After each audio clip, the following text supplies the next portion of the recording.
I love sabak. You want to race? You sure you want to stick your nose into this, kid? Oh, what'd we get into, buddy? When you start diving into this Star Wars galaxy, you have so many different options. We crafted the open world in a sense that you have different landmarks, things that can pull you and catch your attention, but also things that you can stumble onto. In our case, for example, the approach to progression with experts. Where are they? What can they offer me? How do I reach them? And once you reach them, there's an adventure there for you. On your way there, you want things to make you go, oh, what's that? Throughout the world, there are some hidden or buried treasures that is interesting for Nix. So Nix will alert Kay to these treasures with his cute little squeaking. Reward curiosity has been a very central tenet for us thinking about the open world. And it ranges from civilians being attacked by pirates to playing sabak. Sabak is our version of Kessel Sabak. You have to get the lowest match possible with your 2 sabak cards, and then you can bet each round and try and win some money. With Failure Racing, you can make bets on tables of the holograms of the racers. We have a few different versions of arcade games, a ship shooting one and a speeder one, and they can be played mostly for fun, trying to get a high score. We have contract brokers. They will present you with various different types of contracts. There are contracts where you have to infiltrate certain areas to go in and steal specific items for a syndicate, and then you usually have to make a drop.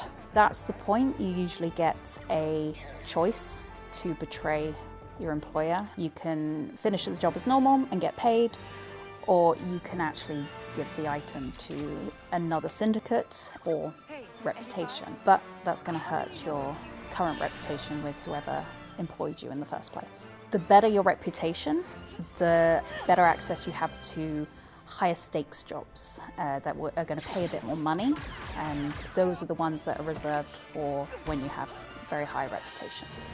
If you're looking for blaster parts, Lalini can hook you up with something under the table.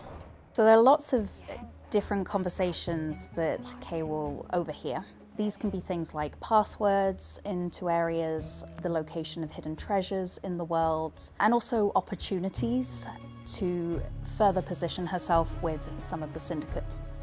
We landed on a roster of 5 distinct worlds, which are Akiva, Toshara, a brand new creation, Tatooine, of course, the fan favorite, Kijimi, and Canto Bight. We really wanted to develop something that was fully grounded and had a lot of rich culture and history. And having an open world game really makes sure that you can actually really explore all of those aspects. Star Wars locations are as biomes, very strong statements, like all of Tatooine is a desert.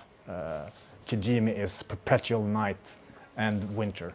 On Akiva, it's more the winding jungle roads, it's a little bit more narrow. Toshara is the windswept moon, which is fairly fun because it allows us with the Amberine to create ramps and wall rides. We wanted all of the locations to provide players something, whether it's about the world, telling something about the lore of Star Wars, or just the world building. We crafted that massive.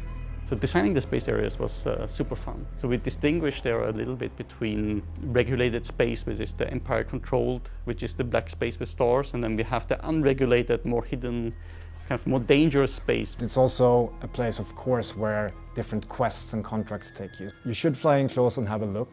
You will definitely find precious things that you need to, at the end of the day, make your ship even more capable to explore further. It's a different type of Star Wars story. Kay is an improviser. She doesn't really go by the books. She wasn't really trained in, the ways of one particular fighting style or anything like that, but she's just using whatever it is that she can in order to survive. And I kind of tried my best to bring that into the music itself. Sometimes I'll use found objects. I'll play real instruments, but intentionally play them the wrong way, like playing a guitar on the wrong side, using the tuning pegs as those strings instead of the actual guitar.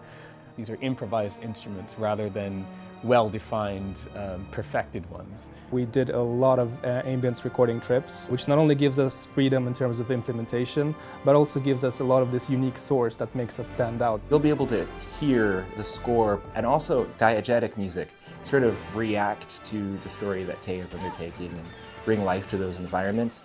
It's the first open world Star Wars game, and figuring out what that experience is like, I think we landed on something that feels unique from any of the Star Wars games that we've made so far. The game is loaded with references to Star Wars comics, Star Wars books, but of course all of the films and characters that players love. We really think that players are going to discover many, many, many nods, and they're all intentional.